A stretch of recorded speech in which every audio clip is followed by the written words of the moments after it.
Good morning. I was talking to a couple of men as our gospel meeting went on throughout the week last week. And I said to them, it's going to be really tough to get up here on Sunday morning and have to preach after the wonderful lessons we've had all week. And Bubba challenged us, didn't he? Just like any gospel meeting that we have. Bubba challenged us to have the kind of faith like Rahab and Caleb who follow the Lord fully, like Thomas. And I kind of wish it was just starting all over again. But I got to thinking about that a little bit. What makes gospel preaching so great?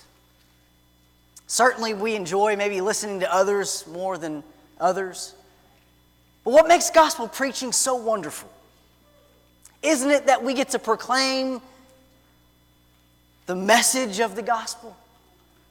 Isn't what makes gospel preaching so great the fact that we get to proclaim the excellencies of Him who has called us out of the darkness into His marvelous light? That we get to proclaim the message of the gospel. And I look forward to doing that with you this morning as we study from the Word of God. If you're visiting with us this morning, we're glad to have you. You are our honored guest, and we're glad that you've taken an interest in spiritual things. And you've come to join in with us as we worship our Creator and study His Word. As we talked last week about building character from Bible character, it got me thinking. Who is someone in the Bible that we can relate to? Because after all, when we look at Bible characters, they're not fictional people. But these are real people who have gone through real life situations just like we go through on a daily basis. And so who is it in the Bible that we can relate to as we go about our lives? And of all people, I thought about King Solomon. Now let me clarify, there are a lot of ways that we can't identify with King Solomon. Number one, none of us have 300 wives or husbands or 700 concubines. If you do, we got to talk after this. Number two, we're never going to be king over Israel. And number three, we're never going to have the wisdom that Solomon had. But there is one way that we all relate to King Solomon. And that is that we are all on a journey. Solomon, throughout the book of Ecclesiastes, made a quest for fulfillments in life. He traveled down a path to find what was missing in his life. He searched through every avenue, everything under the sun, to try to find some kind of meaning to life, to figure out what really matters in life. What is life all about? He tried to fill the void in his life with so many different things. And the reality is that we are all on this same journey.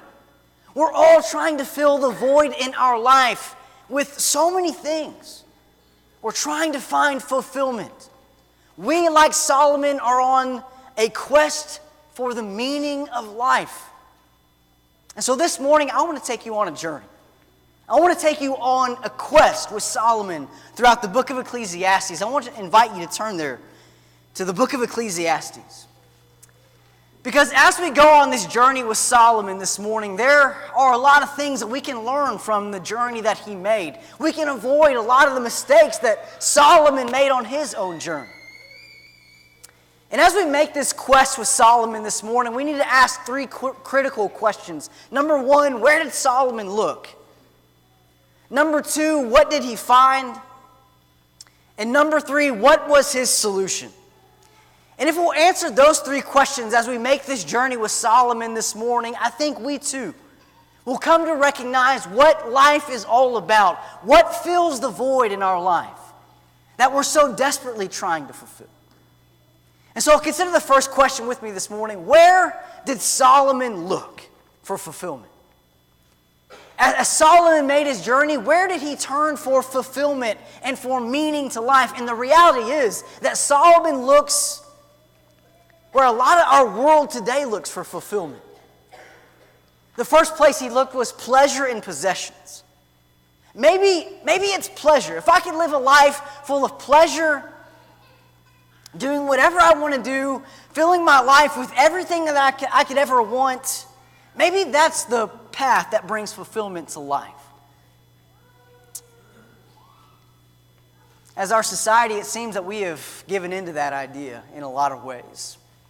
We try to find what brings us pleasure, what brings us great joy. If I could just accumulate everything that I've ever wanted, surely that's going to fill the void in my life. And so we empty out bank accounts, we max out credit cards. We get caught up with this idea that I want everything everybody else has. Our neighbor pulls into the driveway with a brand new car. I got to have it. If I could only have HGTV come to my house and renovate my house, then life would be made. If I could just live a life full of pleasure and possessions, surely that would fulfill my life. Let me ask you this. You ever thought about that? And then you went on and made a purchase as you had that idea in your mind and you instantly regretted making that purchase. You realize that didn't fill me up like I thought it was going to fill me up. It didn't satisfy me. I only want more. I want you to appreciate this morning as we look at Solomon's life. He didn't just wish he could have everything. Solomon had everything. He had it all. He had everything he could have ever wanted, pleasure and possessions. Look at Ecclesiastes chapter 2 with me, starting in verse 3. Ecclesiastes chapter 2, starting in verse 3. Notice what Solomon says here. Ecclesiastes chapter 2, verse 3, I explored with my mind how to stimulate my body with wine while my mind was guiding me wisely, and how to take hold of folly until I could see what good there is for the sons of men to do under heaven the few years of their lives.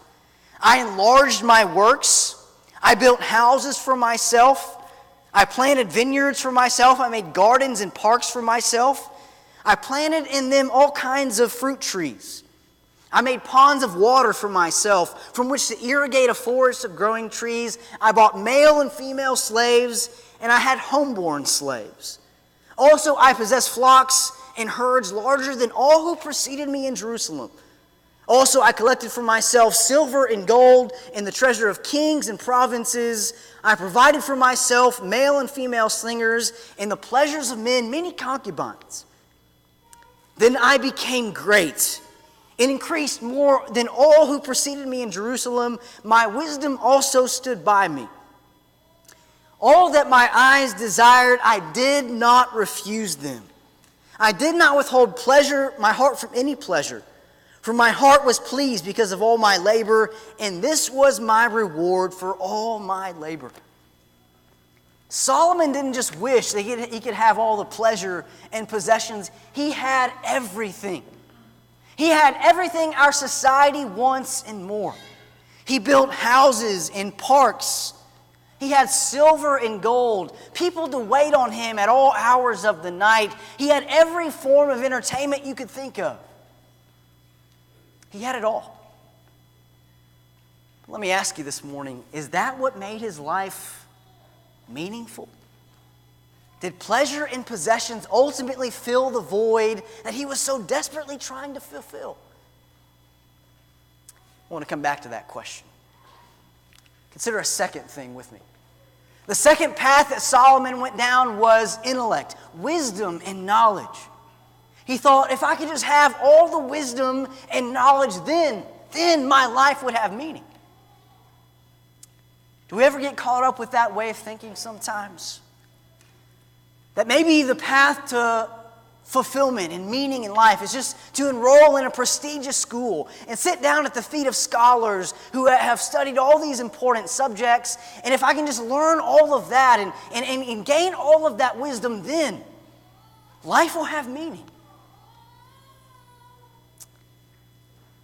There isn't necessarily anything wrong with wisdom or knowledge. In fact, Solomon tells us in Proverbs 1 that the beginning of wisdom is fearing the Lord. But I think sometimes we as a society buy into this idea that a meaningful life involves sitting at the feet of scholars, accumulating all these books under heaven to find wisdom and knowledge, and that's the path to a meaningful life.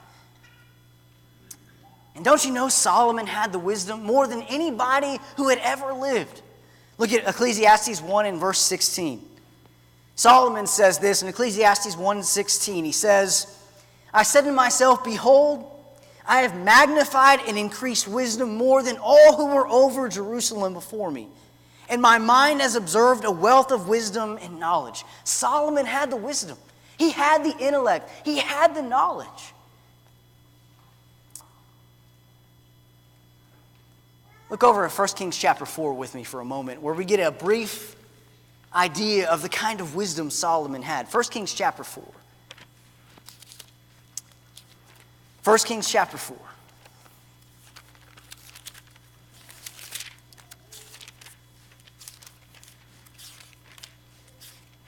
Here in 1 Kings chapter 4, starting in verse 29, we see the kind of wisdom that Solomon had.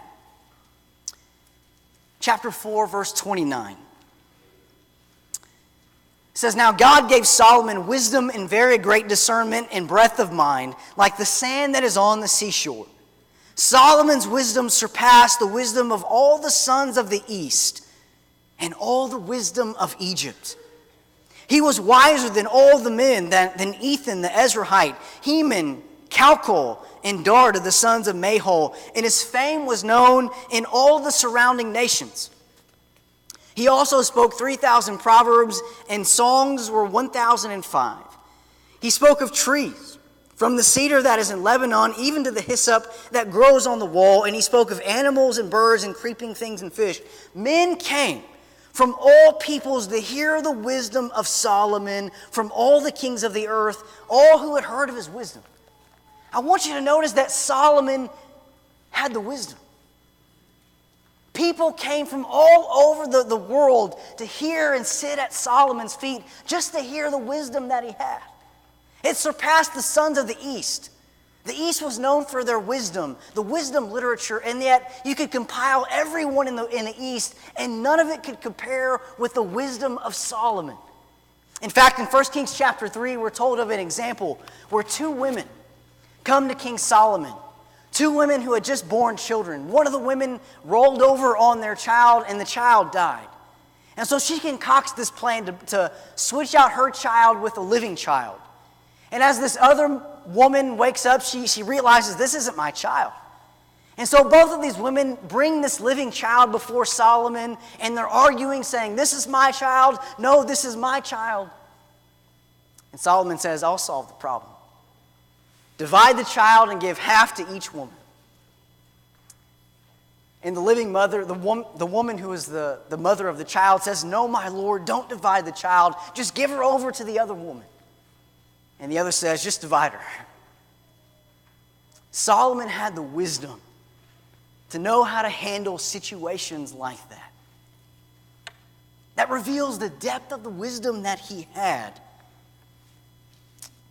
But did his knowledge and intellect fulfill that void in his life? Did wisdom make life more meaningful for Solomon? We'll come back to that question as well. Consider a third thing with me that Solomon looked for: prestige. Solomon went down the path not only of pleasure and possessions, not only of wisdom and knowledge, but prestige, of status, of fame, of recognition.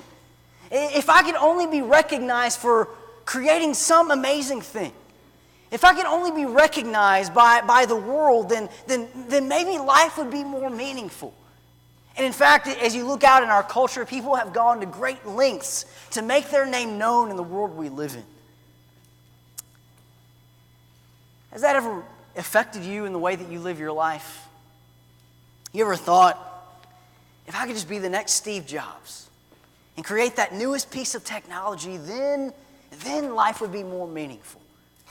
If I could be the one to create some kind of solution to the problem of the world's diseases, then life would be more meaningful.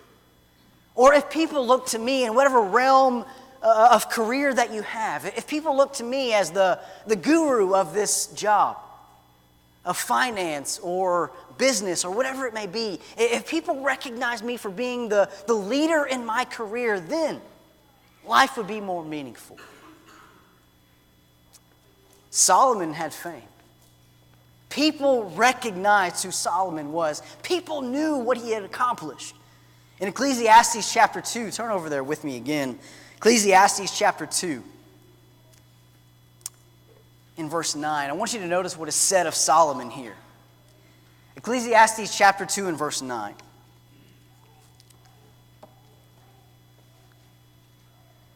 Ecclesiastes chapter 2 and verse 9 says this, "Then I became great and increased more than all who preceded me in Jerusalem, and my wisdom also stood by me." Solomon became great. People knew who he was. In 1 Kings chapter 4, or in verse 31, it says that Solomon's fame was known in all the surrounding nations.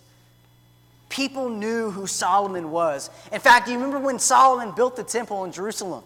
When he built his own palace there in Jerusalem, the Queen of Sheba came because she had heard of Solomon's fame. She came to see how great Solomon was and all the things that he built. She brought gifts of different things to Solomon. They knew who he was.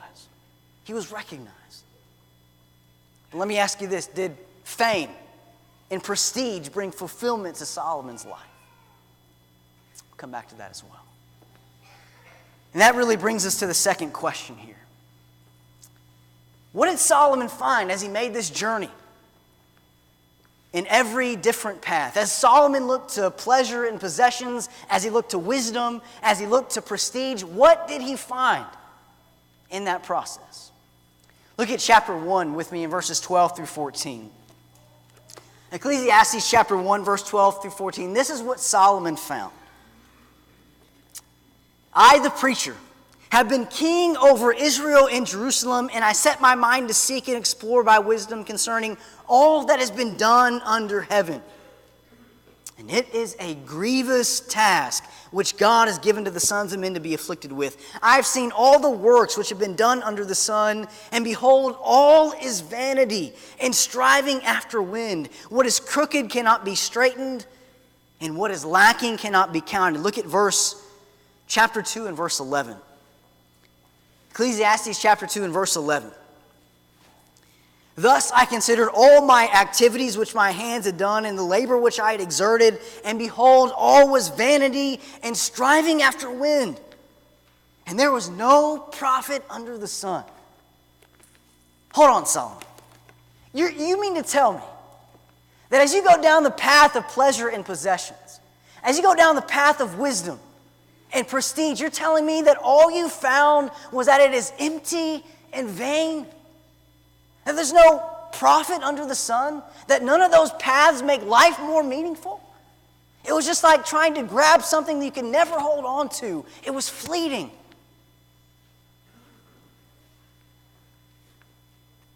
What made you think that way, Solomon?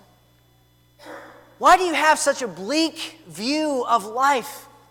What made you say all this? What did you find that left you with this impression of life under the sun? As Solomon made this journey, he found, number one, that death comes to all people. He's had such a bleak view of society as he went down these different paths. He realized that you could accumulate all the wisdom that you want. You could have all the pleasure and possessions in this life. You could have the prestige and fame, and yet the reality is we're all going to die one day.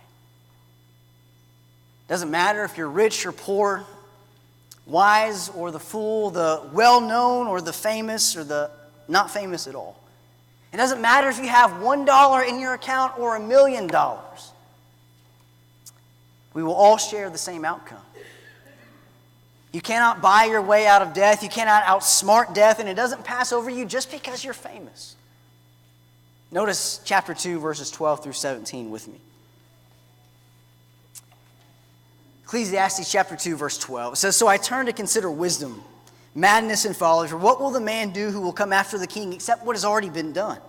And I saw that wisdom excels folly as light excels darkness. The wise man's eyes are in his head, but the fool walks in darkness. And yet I know that one fate befalls them both. And I said to myself, as is the fate of the fool, it will also befall me. Why then have I been so extremely wise? And so I said to myself, this too is vanity. For there is no lasting remembrance as of the wise man as with the fool, inasmuch as the coming days all will be forgotten, and how the wise man and the fool alike die.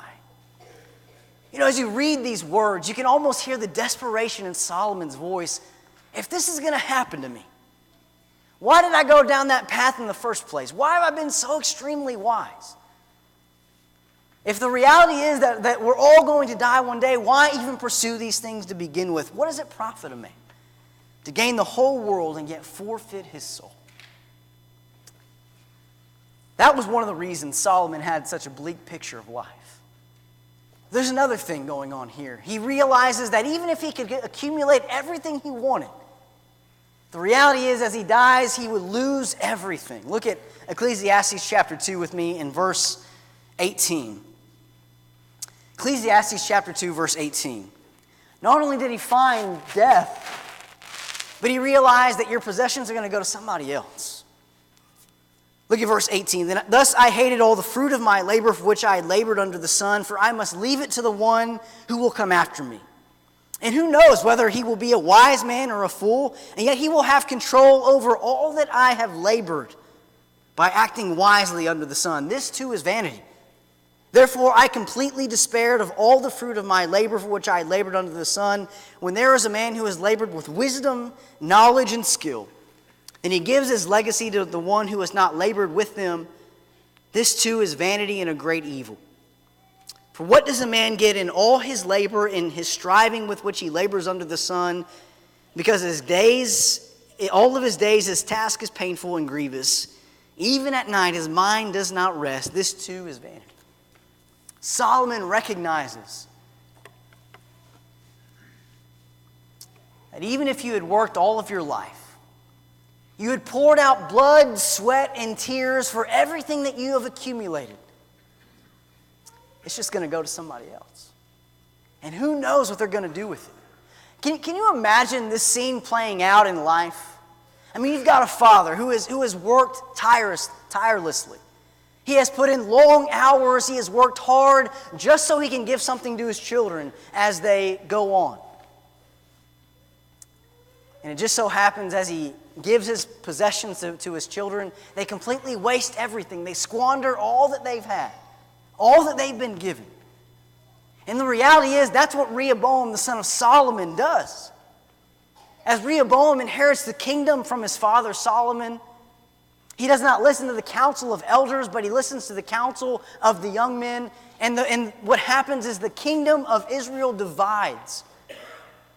Later on in 1 Kings 14, Shishak, the king of Egypt, comes and takes all the treasure out of the temple of Jerusalem. Rehoboam squanders everything his father had passed down to him. And so Solomon is struggling with that. Well, if that weren't enough, there's another thing here. Not only do you die and your possessions go to someone else, but ultimately you'll be forgotten. Look at verse 16. For there is no lasting remembrance of the wise man as with the fool, inasmuch as in the coming days all will be forgotten, and how the wise man and the fool die alike. When you read the book of Ecclesiastes, it can be pretty depressing sometimes. But he says, maybe there's a couple generations, your family may remember you, but as time goes on, you're going to be forgotten. The Lord never forgets you, but people will forget you.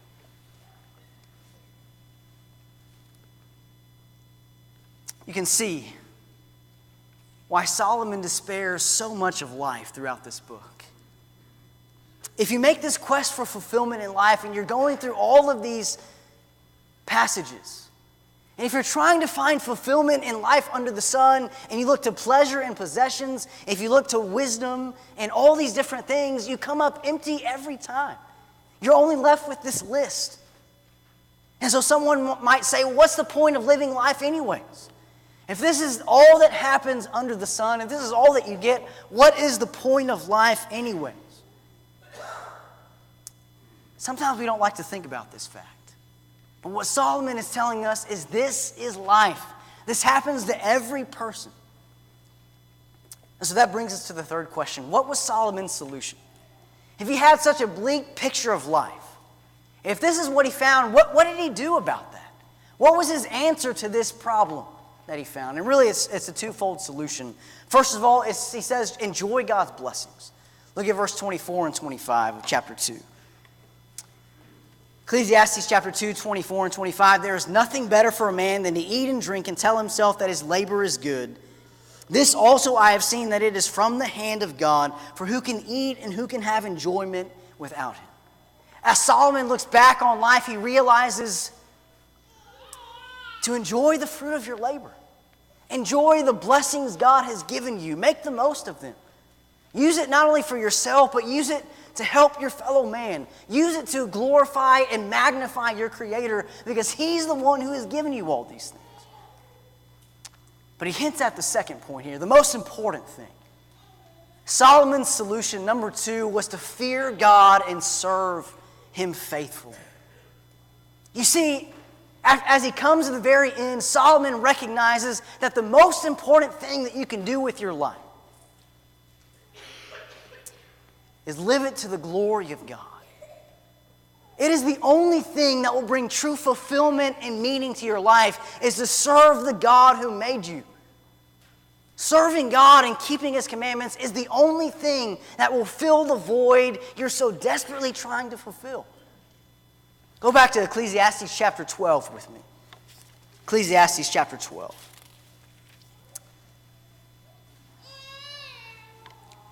Notice what Solomon says here in chapter 12 and verse 1. It says, remember also your Creator in the days of your youth, before the evil days come and the years draw near, of which you will say, I have no delight in them. Can I just stop for a moment and say what an important aspect this is for those of you who are younger here this morning? You are at a very peculiar position in your life this morning. That you have the energy and the strength and the vigor to serve God in the days of your youth. And as you go throughout your life, you're going to be pulled in a lot of ways, in different directions. To find meaning in your job, or find meaning in relationships, or all these different things. And it's going to try to pull you away from the Lord. There's nothing more important that you can do with your life than give your life to your Creator, who bought you and redeemed you with His blood, the blood of the Lamb. Solomon in 1 Kings chapter 11. 1 Kings chapter 11, we're told that Solomon in his old age, his foreign wives turned away his heart from serving God. And when I think about that, I can't help but imagine Solomon is looking to the youth of his day and saying, learn from my example. Don't let anybody take you away from your love for the Lord, but devote yourself to Him. Learn from my mistake. Don't go down the same path that I went down. Serve God in your youth. Because there's going to come a day when you don't have that same energy. And you don't have that same strength. And so serve Him now while you still have the time and opportunity. But regardless if you're young or you're old, Solomon's message is the same. Fear God and serve Him. Look at verse 12 and 13. 13 and 14. The conclusion when all has been heard is fear God and keep His commandments, because this applies to every person. For God will bring every act to judgment, everything which is hidden, whether it is good or evil.